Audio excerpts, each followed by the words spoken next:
Olá, sejam todos bem-vindos. Eu sou Ranieri Zoccoli e a gente está começando mais um programa Assembleia Popular. Um programa criado pela Resolução 839 de 2004, que dispõe aos cidadãos um espaço para livre manifestação, inclusive dispõe também esse espaço para opinião política sobre assuntos de interesse da cidadania. A gente lembra que esse programa ele é gravado todas as quartas-feiras, do meio-dia até 1h da tarde, aqui no auditório Paulo Kobayashi da Assembleia Legislativa do Estado de São Paulo. Para participar é muito simples, basta você se inscrever no local momentos antes do início desse programa, mediante a apresentação de um documento de identidade. Tem um recado importante, viu?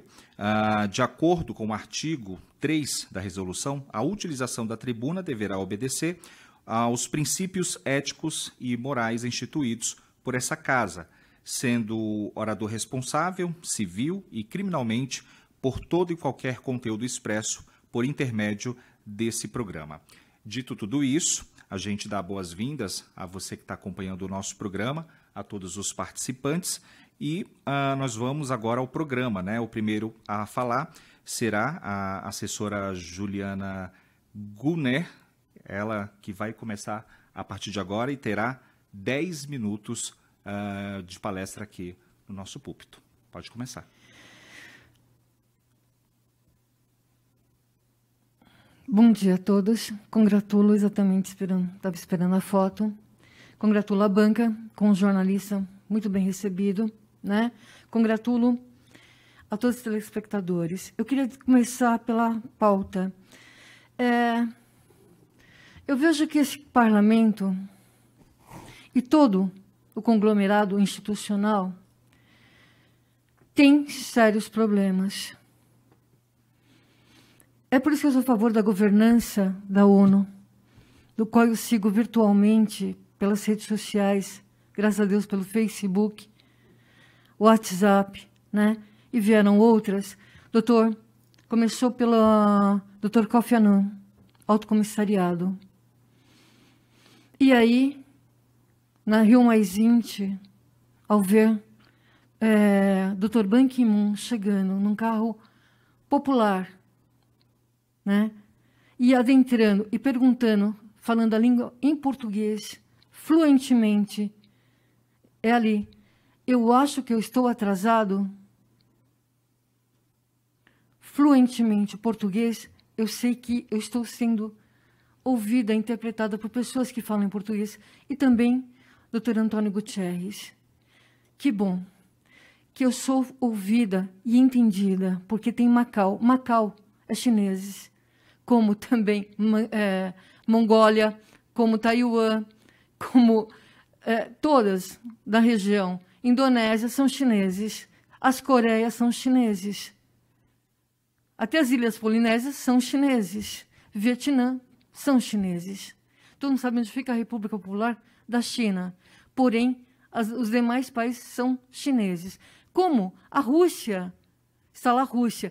Porém, a Sérvia, Herzegovina, nananina, todos são russos, são soviéticos. A Ucrânia são soviéticos. Mas eu venho exatamente dizer com relação à tecnologia.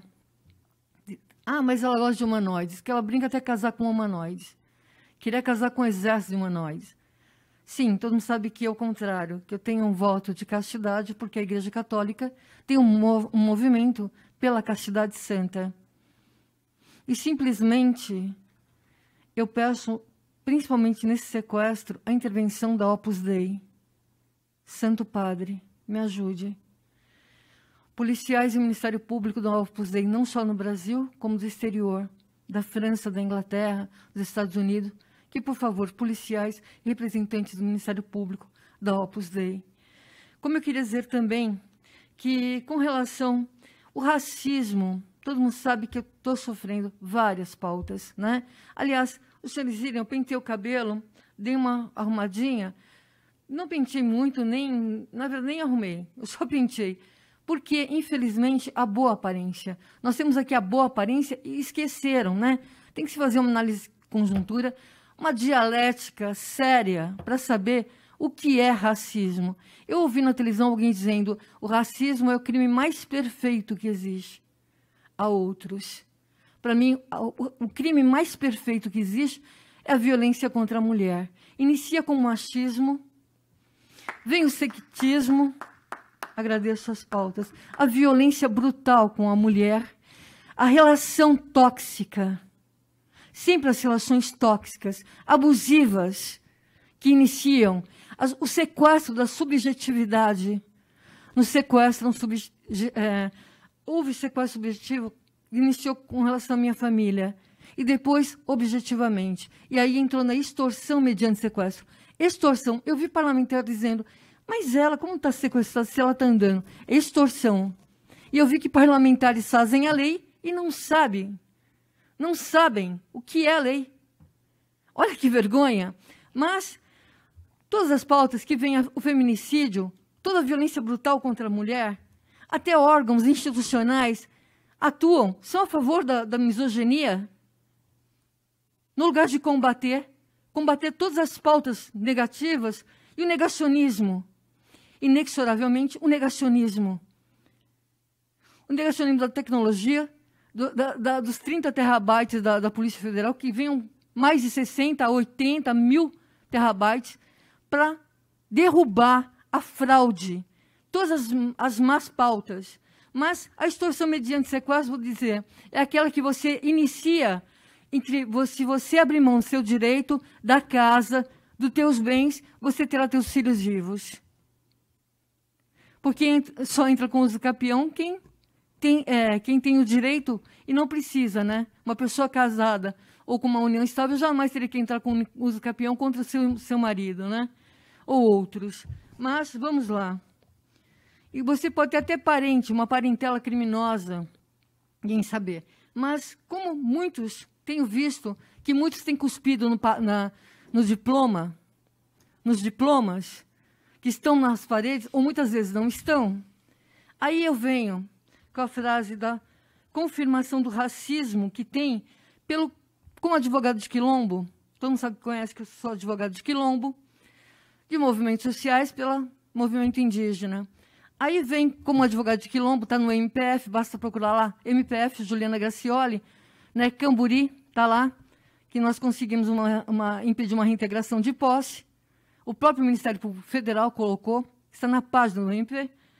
Tem o seu Antônio dos Santos. Seu Antônio dos Santos e a Gabriela são do quilombo Caçandoca. Seu Antônio dos Santos foi criminalizado. Olha o racismo. Sempre teve como negro, sempre teve, eu digo afrodescendente. Como afrodescendente, levou uma vida sempre honesta. Idoso. Simplesmente, chegou no último momento, aquele procurador que eu falei que trabalhava em duas cidades, em 2 estados ao mesmo tempo, simplesmente eu não pude vir, o juiz marcou a audiência e fizeram este homem, como presidente do quilombo Caçandoca, responder um processo criminal, ambiental, de uma planta que nunca existiu constado na floresta umbrófila, né? Ou na Mata Atlântica, que se chama bambu. Todo mundo sabe que o bambu é chinês.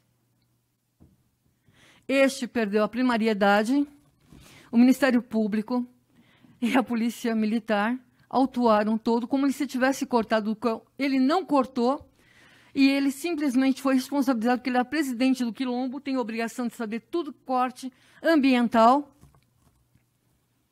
e teve que quebrar a primariedade, teve que entregar cestas básicas. E que ele tivesse um outro processo em 5 anos, responderia sem o direito à suspensão. Esse é o racismo. Você é afro, você é indígena, você vai responder processo, mesmo que seja honesto. Aliás, está aqui, a advogada Juliana denuncia requerente e requerida. Aí vem o tribunal de ameaça. Como eu poderia ameaçar a mim mesmo? Foi denunciado pelo Ministério Público, né? Tem as vítimas do Ministério Público. Eu tenho 2 minutos. Sim, ou o movimento que o Ministério Público faz vítimas. E aí, está aqui, erro na chave. comunique-se a SAGE, o juiz. Houve erro na chave do Poder Judiciário. Ou seja, aí veio um monte de elenco, como se eu, como advogada, respondesse vários processos, sendo que eu, como advogada, atuei como processo. Você abre lá meu nome, tentando a criminalização, difamar. Ou seja, a infâmia. Como no Rotary. Eu fui no Rotary pedir o direito de pedir, porque minha casa está sendo roubada, e eu sofri uma infâmia. Porque o Rotary, para mim, e a maçonaria no Brasil, que me desculpe lá fora, se lá presta, aqui não. Mas eu quero terminar exatamente dizendo ao Santo Padre que, por favor, preciso, primeiro, doutor Yonquili, gratidão, que eu aprendi com o Odesses foi com o senhor. E, simplesmente, eu digo, Santo Padre, na tua frase, pode uma classe operária, um operário, ir contra outra classe operária? Sinceramente, não luta contra a luta classista. Não tem noção que seja luta classista. E nunca confunda qualquer partido no Brasil com a causa operária. Pois nós somos a massa significa o povo, e as lideranças verdadeiras. Termino com a frase do carcereiro, como eu amo ler livros. E que pena que eu aprendi tarde. A leitura nos ensina. Kim Kitaguiri, eu sei que você foi puxado a tapete. Vamos lá. Não se iluda. Kim Kitaguiri, você será um grande presidente da República. Você em Van Hout. Temos esperança. Não se iluda. Estamos afogados num oceano de impunidade em que criminosos se safam enriquecendo alguém. As leis são frágeis, magistrados sem honra, nomeados para o Supremo, acobertam os inimigos do povo, mudando as jurisprudências conforme o réu. O Congresso conspira contra... Só terminando, a nação. O Congresso conspira contra a nação e a mídia frauda a audiência. Funcionam em sincronia com precisão de um relógio. Muito obrigado, participante. Nós tivemos a Juliana Gunara Machado Gracioli, assessora, que participou. Se deslocando para o púlpito, o nosso segundo participante, o senhor Lívio Carlos da Silva, que é jornalista. E a partir de agora, então, ele terá também 10 minutos. Boa tarde, São Paulo. Boa tarde, Assembleia Legislativa. Boa tarde, o deputado Enio Tato. Meus parabéns, deputado Enio Tato. Mais uma vez eu estou usando essa tribuna, Enio Tato. E daqui eu não saio. E aqui eu vou falar o que precisa falar e eu quero cobrar as autoridades. Porque no dia 30 agora de julho, né, às 5 horas da tarde, aconteceu um acidente de trem na Barra Funda. E foi... Um trem bateu de frente, um com o outro, eu não sei o que aconteceu lá. Se alguém, as partes elétricas daquelas tesouras não funcionou, ou se é manual. Só sei que um trem bateu de frente e o susto e as pessoas machucadas e o incêndio foi grande. Só que foi tudo abafado. É uma vergonha o que está acontecendo no Brasil. É uma vergonha. Eu reclamei para a Polícia Civil falou que não sabe de nada, não viu nada. Eu falei, é só vocês olhar o Google, que lá no Google está mostrando tudo. No Google e na YouTube. E a Bandeirantes esteve lá e teve o Estadão. Então teve incêndio, teve pessoa machucada, eu fui pisoteado por mais ou menos umas 500 pessoas, e eu estou machucado, eu fui no IML, eu tenho documento, eu tenho o documento do IML, que eu fui no IML fazer exame de corpo e delito, e eu fiquei 1 dia e meio no hospital, ainda estou tomando remédio. Cadê as autoridades desse país? Tem? Não tem. É uma mentira que tem autoridade. Por quê? Porque não teve a Polícia Militar, a Polícia Civil, não teve a Guarda Municipal, não teve o secretário do Transporte. Secretário de Transporte, você estava onde? Dormindo? Foi um acidente de trem, uma coisa terrível. Todo mundo machucado, gritando, desesperado. É uma vergonha, é o que está acontecendo no Brasil. Não é só em São Paulo, não. É uma vergonha. E eu não vou Eu não vou me calar e ninguém vai fechar a minha boca. Porque eu fui reclamar na Polícia Civil e a Polícia Civil que falou que não sabia de nada. Eu falei, o que é que vocês estão fazendo aqui? É só olhar o Google. O Google foi lá e registrou tudo. O Google, o Estadão, o filho do Datena foi lá também e outras pessoas, depois que a desgraça aconteceu. Por quê? Porque não tem manutenção no sistema de trem do Brasil, nem de trem, nem também do metrô. Eu sou vítima, com documento provado aqui. Eu não estou fazendo calúnia, injúria e difamação. Eu tenho documento de prova. É uma vergonha o que está acontecendo no Brasil. Todo mundo se esquia, foge, se esconde. A Polícia Civil falou que não sabia de nada, não viu nada. Como que não viu nada? Esse monte de pessoas machucadas e mortas, que não é falado. É uma vergonha. Isso eu não vou me calar. Não vou me calar. Ninguém vai fechar a minha boca. Entendeu?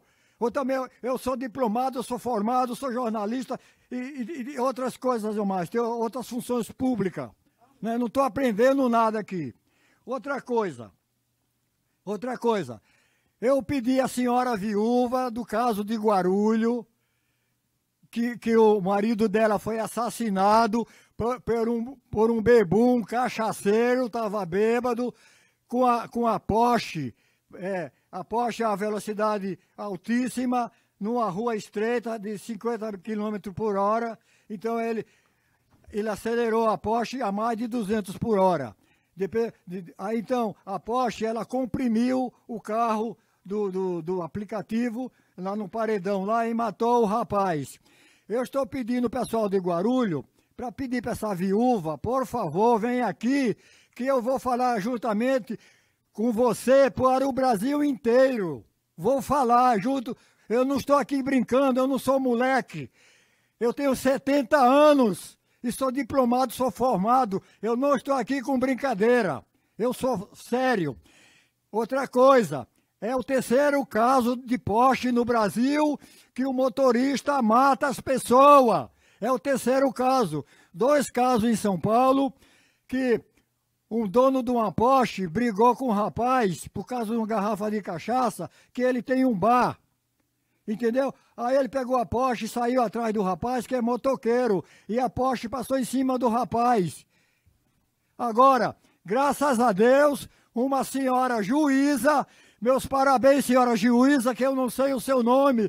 Na hora que eu souber o seu nome, eu vou falar aqui na tribuna. Você mandou prender esse irresponsável, esse criminoso, esse bandido. E também teve outro caso em Belo Horizonte. O caso de Belo Horizonte é uma Porsche branca. O cara bebeu, encheu o rabo de cachaça, o pudim de cachaça, e matou um amigo dele. É o terceiro caso do Brasil de Porsche, que está... Outra coisa, eles não tinham nem carta de motorista, estava suspenso a carta de motorista deles, entendeu? É uma vergonha o que está acontecendo no Brasil, só porque o cara é proprietário de uma Porsche, acelera, é um pudim de cachaça, esse rabo de cachaça, sai matando. Senhor desembargador, que mandou prender esse cara de São Paulo, senhor desembargador, eu gostaria que o senhor também mandasse prender outro caso da Porsche que matou o motoqueiro, porque discutiram por conta de uma garrafa de cachaça. E o caso de Belo Horizonte, que é outra instância, não tem nada a ver com São Paulo, mas o bebum de Belo Horizonte também encheu o rabo de cachaça e matou um amigo dele usando Porsche. Até onde vai isso? Cadê as autoridades que não tomam providência, que não mandam tomar carta desses caras? As cartas estavam caçadas.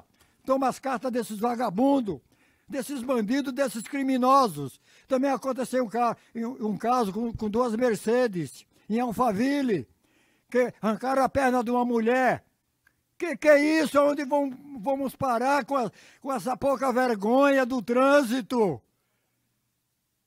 Tem que parar, alguém tem que colocar prisão perpétua em cima desses vagabundos, desses cachaceiros.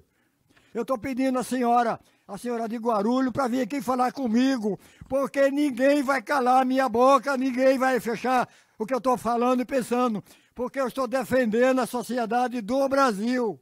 Eu sou o defensor público da sociedade do Brasil. Eu não preciso de explicação de ninguém para fazer o que eu estou fazendo, que eu sei fazer as coisas. Porque eu tenho nojo da justiça do Brasil. Porque a justiça mentirosa, podre, corrupta, mentirosa. Eu sei o que eu estou falando. Eu sou vítima dessa justiça. Eu sou vítima. Outra coisa, a Prefeitura de São Paulo contratou uma firma Cortel e uma Regula, entendeu? Então foi assaltado, o cemitério de São Paulo foi vandalizado, foi roubado. É uma pouca vergonha, é a firma Cortel e a Regula. Eu processei eles e vou continuar processando, porque foi 3.000 sepulturas só no cemitério de Santa Amaro, que foi vandalizado, roubado, saqueado. Até onde vai parar esse negócio aí? A culpa é da prefeitura. Senhor prefeito de São Paulo, eu preciso de uma audiência com o senhor para a gente ver isso daí, para onde vai parar. Essa firma Regula, essa Cortel, tem que ser expulsa de São Paulo. E colocar a firma que tenha nome, tenha caráter e tenha responsabilidade. Então, não vou parar de falar. Eu agradeço a minha participação e as pessoas que estão me ouvindo, por favor, me ajudem.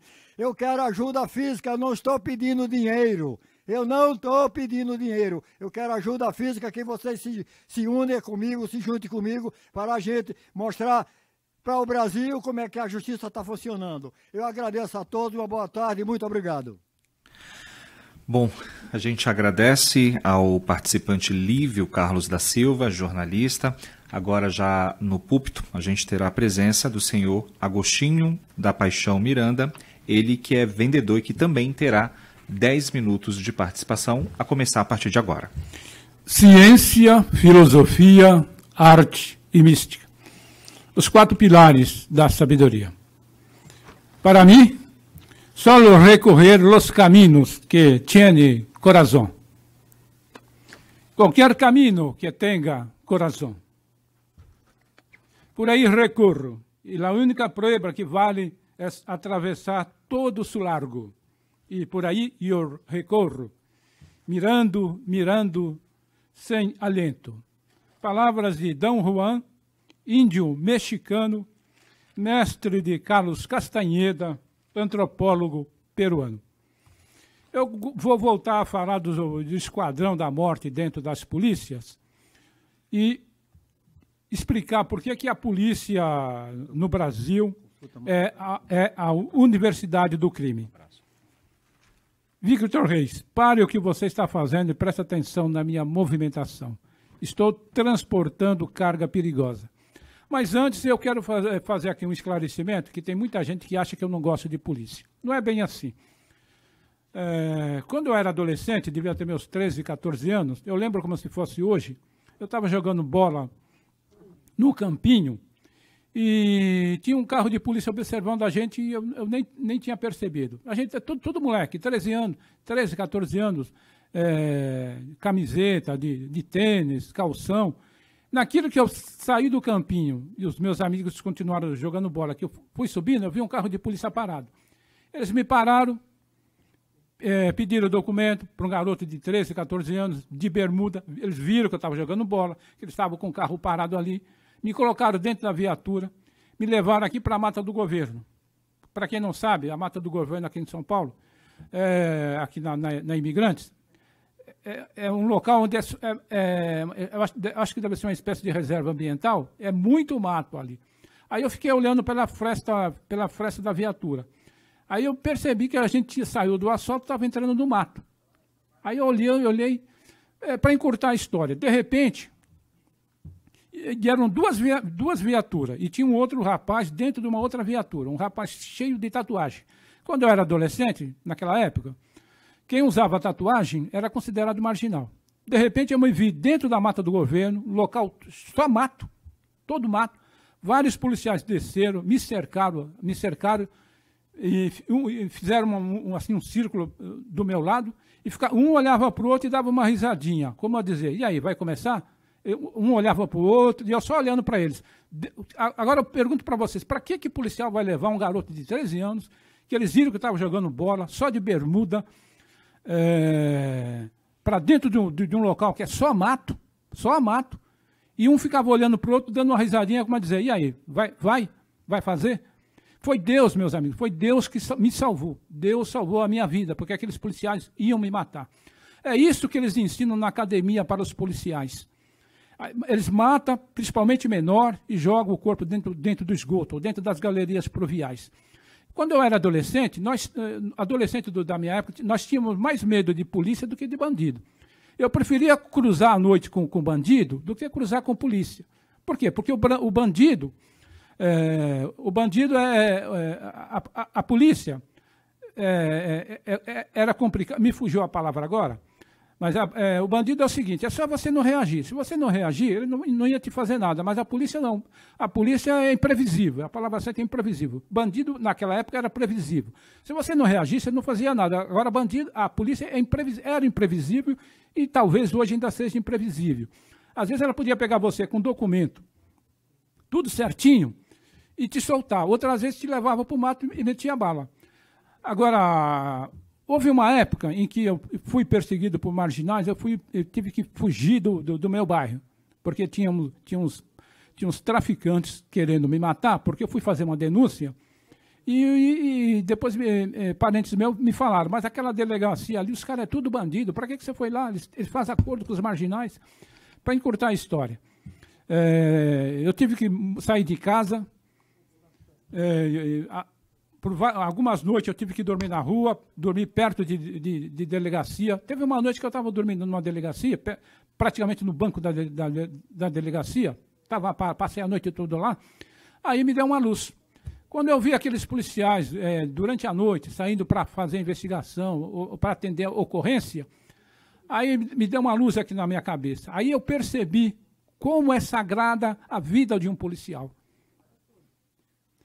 Para mim, eu agradeço a Deus por ter passado por essa fase tão difícil, senão até hoje eu estaria não só com medo de polícia, mas odiando a polícia.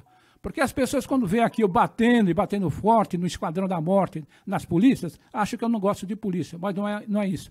Polícia é uma instituição sagrada. A Polícia Militar do Estado de São Paulo e do Brasil é uma instituição sagrada. Da mesma coisa que a Polícia Civil é uma instituição sagrada.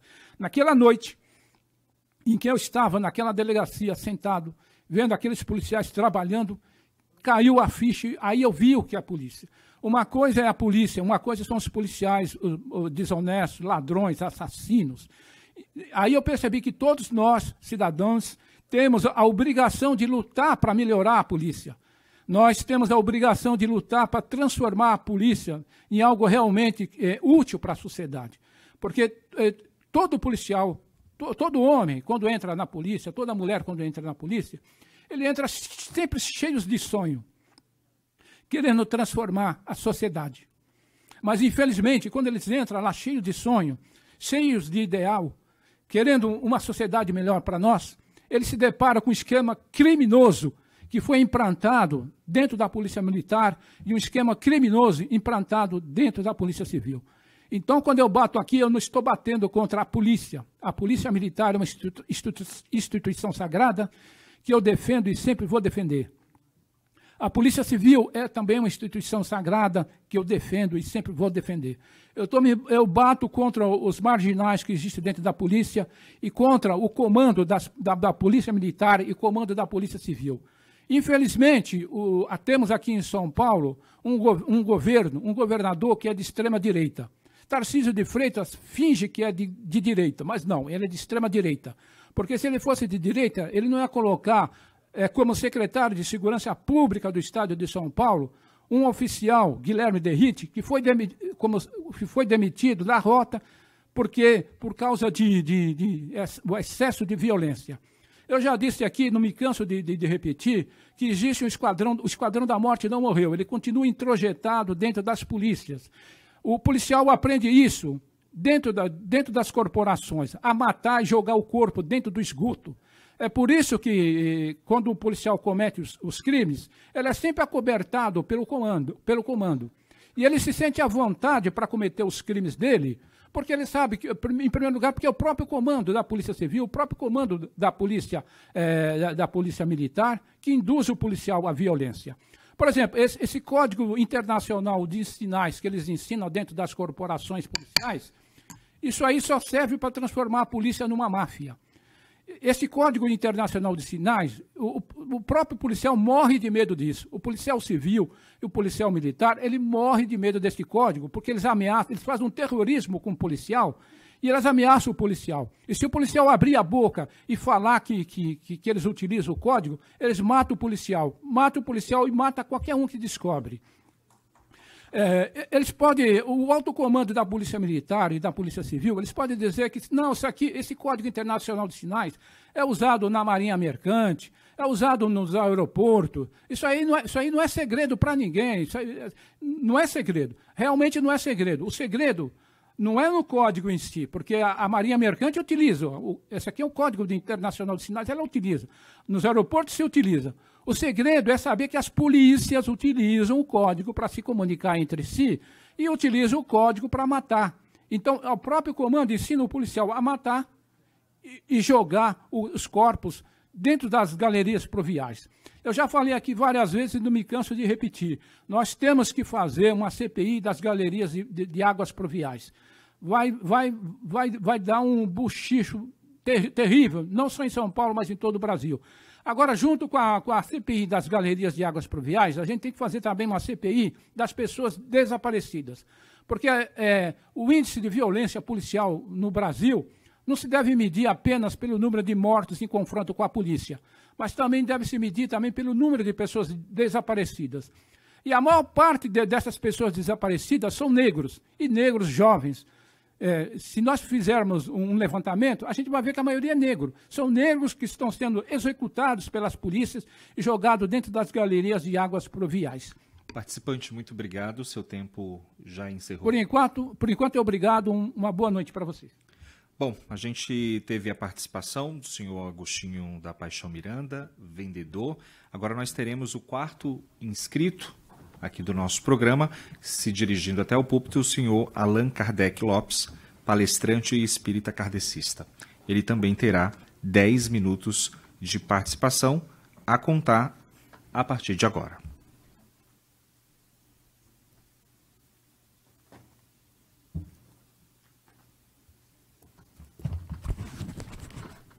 Novamente eu estou aqui na TV Alesp, trazendo esclarecimento, mas esclarecimento dentro da visão espiritual, porque todos nós, a humanidade global, é espíritos. E nós vivemos em todo o canto do planeta em duas humanidades. A humanidade visível e a humanidade invisível. A visível é os encarnados, que somos nós, e a invisível é os desencarnados, os espíritos que, na vida anterior, desencarnaram e continuaram no planeta Terra, por mais decorrente das suas imperfeições, suas maledicências, permaneceram no planeta Terra. E a maioria, por falta da educação, da conscientização espiritual, permaneceram e continuam nas perversidades, das maldades. E aí, o que acontece? Eles perambulam no meio de nós, dos encarnados visíveis, aí manifestando as suas tendências na ociosidade. Eles revoltados, porque ninguém os percebe, ninguém os entende, porque eles, na vida anterior, não tiveram a educação, não tiveram o apoio, não tiveram nada, e viveram na condição precária, deficiência, e aí causaram desencarnes. E esses que acabaram na realidade estão aí no nosso meio. E os governantes precisam conscientizar que a vida é espiritual, que precisa oficializar, no mínimo, colocar nas reuniões, nas discussões, pautar o conhecimento espiritual, porque somos espírito, a humanidade é espírito, e a violência de todos os problemas que estão acontecendo é a origem, é causa espiritual.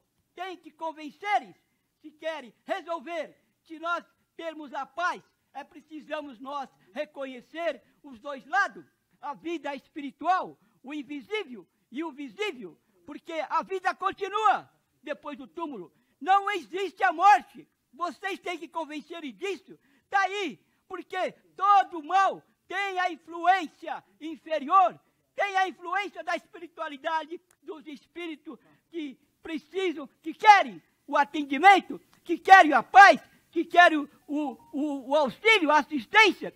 E governantes fazem tudo no sentido material, ignorando a vida que é espiritual. Tudo o que está acontecendo hoje, o pior que está acontecendo, violência de todos os níveis, e o mais pior cruel, milhões estão desencarnando, muito mais do que um estado de guerra que chama aborto. E recentemente eu li, está acontecendo isso, o aborto é um crime, é cruel, e os governantes não fazem nada. E o mais pior, que recentemente o Tribunal da Justiça permitiu fazer o aborto, a justiça cometendo uma injustiça divina. Eu clamo, e eu estou aqui manifestando, apesar que há pouco tempo, eu preciso fazer com que todos os governantes conscientizem. É preciso, urgentemente, educação espiritual. Tudo tem que ter a lógica, e a lógica é espiritual, e o estrupo não pode, de hipótese alguma. O que precisa é os governantes dar assistência e amparo para as gestantes, para elas ter esse filho, esse feto, porque o feto, não importa, é uma vida, já é uma vida.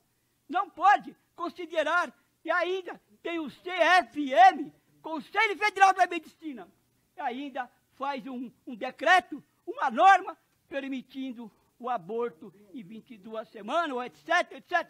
De hipótese alguma, o aborto não pode ser feito nem de uma semana. A partir da fecundação, já é um espírito ligado ali no ventre da mãe. Não pode, a partir da fecundação, já é um ser, um espírito. Porque tudo vem planejado lá do mundo espiritual. Ninguém reencarna porque quer, ninguém decide. E um espírito que está ali no ventre da mãe, já veio planejado do mundo espiritual para tudo ocorrer, porque tem causas na vida passada. Isso todo mundo tem que reconhecer e admitir. Tudo tem causas da vida passada. Eu falo para as autoridades refletirem, conscientizarem que é preciso aplicar educação espiritual, porque somos espírito. A vida continua. Senhores, senhoras, lembram-se, não existe a morte, a vida continua, que o futuro de todos não é ali no final do túmulo, o futuro é além do túmulo, depois do túmulo, lá que é a realidade que todos viverão, e ali será decidido conforme vocês viveram, agiram, decidiram, e se tiver a posição de muito melhor fazer e nada fizeram, pior, vocês estão retornando para a pátria espiritual fracassados e responderão no mundo espiritual as consequências de tudo. Vocês têm que conscientizar e acreditarem nisso. Meus senhores, governos, prefeitos, autoridades, é preciso reconhecer, vós é um espírito, vós vão desencarnar, independente do poder, da condição social, material, porque só vão levar dessa vida os resultados das decisões, dos atos. E tem uma coisa preocupante, que é um tema que infelizmente não tem tempo, que chama inteligência artificial. Estão fazendo, sabe o que, senhores? Pesquisas avançadas para criar máquinas que vai criar coisas em meses, sendo que coisas que levaria anos para produzir. E essa inteligência artificial é do mundo espiritual, é do plano espiritual, é do planeta superior, que está aí manifestando a espiritualidade superior. Mas o homem, orgulhoso, egoísta, está usando a inteligência para fins da ganância, para os fins da ganância material. Isso, governo, todos, global, a inteligência artificial é um tema que é alarmante, que tem que preocuparem, porque ela vai trazer, ela é para trazer benefícios, progresso, mas só que o mal tem acesso e está usando a inteligência artificial para muito mais. Estão ganhando um rio de dinheiro, estão criando coisas impressionantes que está causando a miséria, a fome, desemprego e muito mais acontecerá em função da inteligência artificial. Tem que preocupar, analisar isso. Eu faço um apelo para que reflitam, conscientizem. Todos somos espírito, que a vida continua depois do túmulo. Não existe a morte. Conscientize e muita paz. O senhor ainda tem 2 minutos, participante.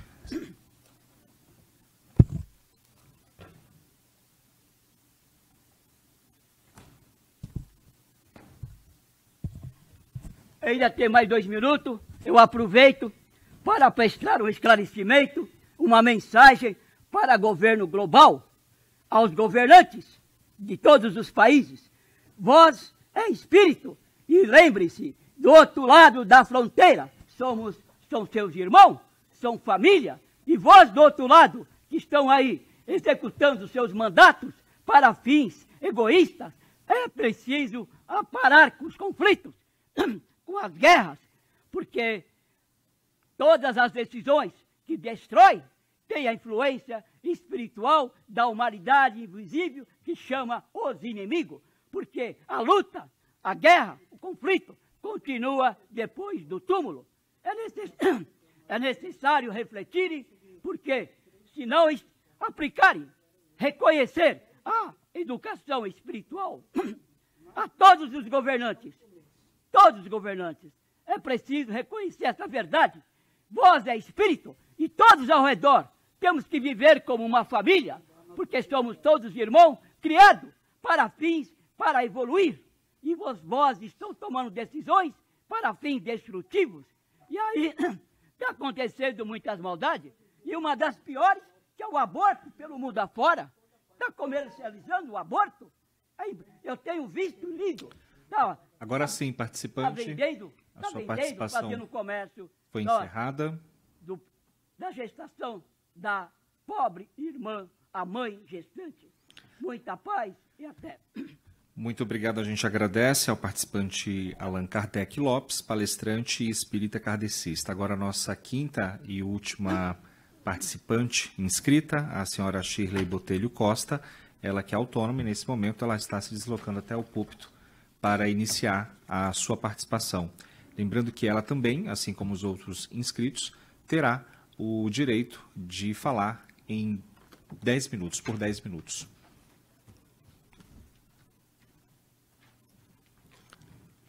A contar a partir de agora. Bom dia, sou a Shirley de Carapicuíba e venho mostrar minha indignação. Eu sou avó de autista, tenho um neto autista de 6 anos, nível 3 de suporte, e estou indignada com a demência da saúde e do poder público no estado de São Paulo. O nosso governador falou o ano passado por 3 vezes que autista é como gripe e sara com 5 anos, entre outros comentários. E o nosso nobre presidente da República, ele esqueceu suas origens e falou que autista falta parafuso e fez sérios comentários preconceituosos. E eu, na pandemia, eu tenho uma filha que tentou suicídio, porque eu trabalhava com transporte escolar, perdi meu serviço, e uma pessoa que tentou suicídio e um autista não tem como uma pessoa só cuidar. E os nossos nobres governantes, o senhor Tarcísio de Freitas, que está descumprindo uma ação civil pública do governo do estado de São Paulo, ele tentou extinguir o ano passado. Senhor Tarcísio, o senhor precisa ir de volta para o Rio de Janeiro, lá é o seu lugar.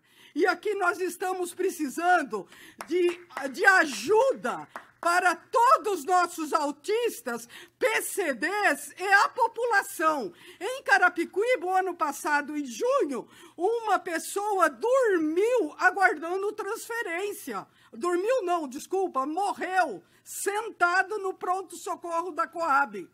E ficou ali tudo debaixo do pano. Eu vi numa audiência pública da senhora Andréia Werner, tiraram a minha fala, porque quando eu venho numa audiência pública, com todo respeito aos nobres parlamentares e aos autistas, nós da classe média baixa, não viemos aqui, eu não vim para escutar os nobres da mesa falar dos seus autistas, que são lindos, todos são, e que são bem tratados, porque é fácil falar de um autista com a conta gorda. Então, e eu venho repudiar esse governo brasileiro, essa presidência da República, porque os nossos governantes precisam começar lendo uma Carta Magna do país. A Carta Magna do país, ela fala que todo cidadão brasileiro, ele tem que ter vida digna, salário digno,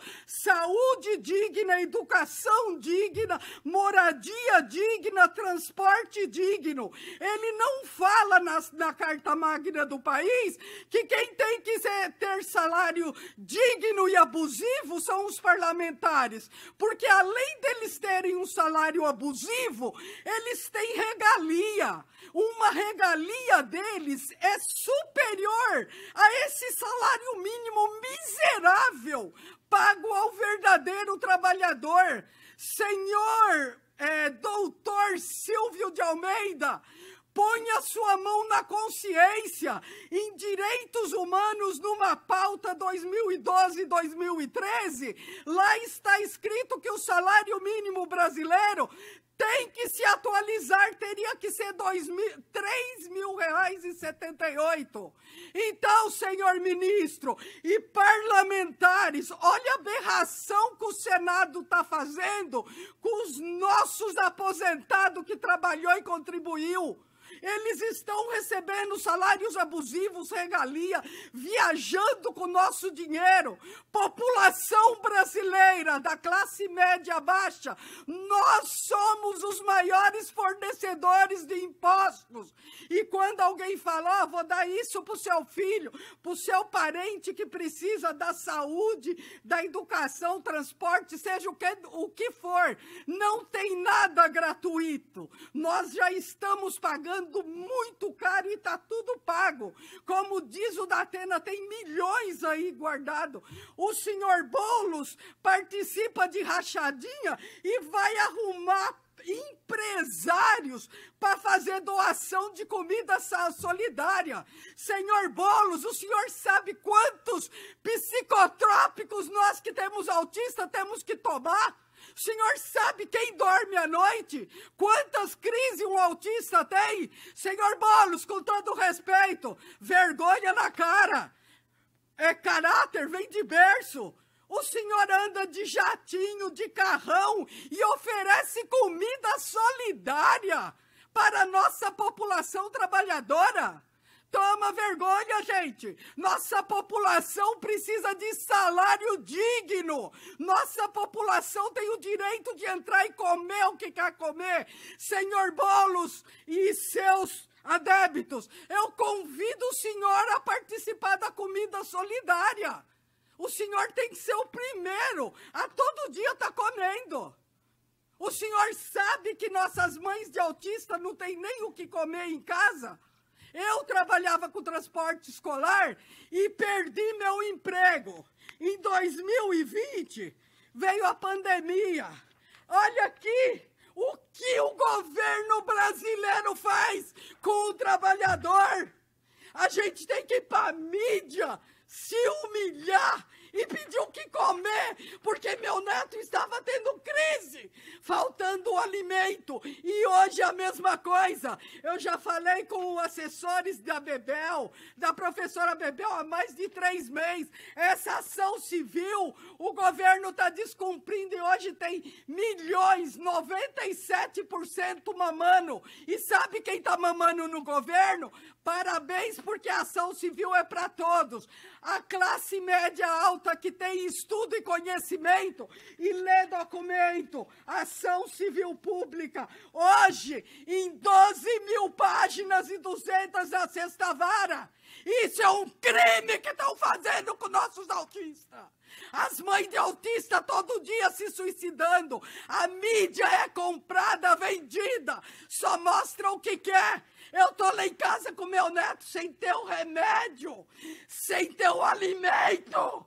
Porque quem vive com esse salário mínimo miserável, manda esses governantes viver com ele. Meu neto tem ainda um tratamento, porque CAPES é para doença mental, porque eu fui atrás de médico renomado, e hoje meu neto é atendido pelo renomado Dr. Rosenberg, que é um ser humano que, olha, não tem para expressar, atende no social. Olha aqui, boletim de ocorrência de descumprimento de ação civil e direitos. Boletim de ocorrência que a Secretaria da Saúde de Carapicuíba, o senhor Flávio M. Marques, do CRF 52536, deixou de dar medicamentos de uso contínuo, deixou de dar fraldas e deixa de dar tudo. Direitos não se judicializa. Está na Carta Magna do país. Está no Direitos Humanos e está também no Estatuto ECA. Eu tenho aqui, ó, fui fazer uma greve de fome no Fórum Helilópolis o ano passado, porque o governador e a juíza queriam extinguir essa ação civil pública. Ninguém tem conhecimento que é uma ação civil pública. Eu tenho documentos aqui, ó.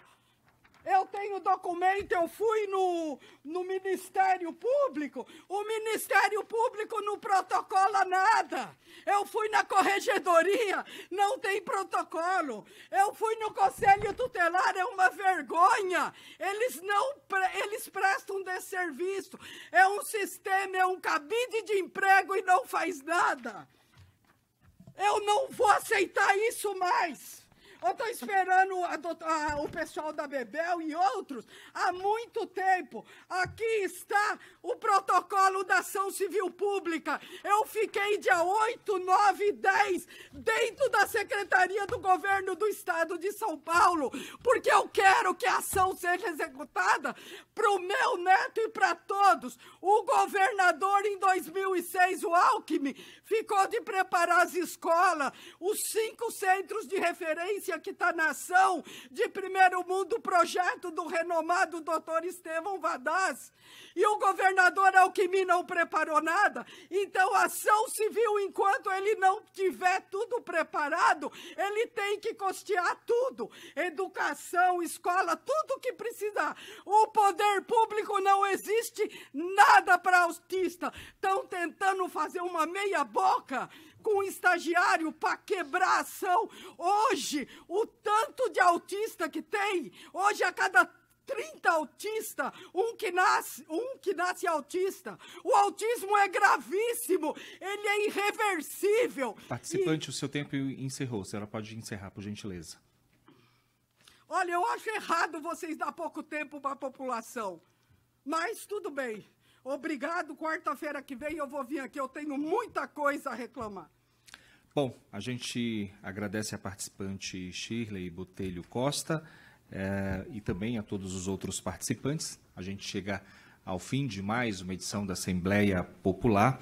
A gente lembra que esse programa é gravado com vinculação todas as quintas, a partir das 9 horas da noite, com reprise aos sábados, isso às 10 da manhã. Muito obrigado. Quero te lembrar também que estamos em multiplataformas. Até um próximo encontro.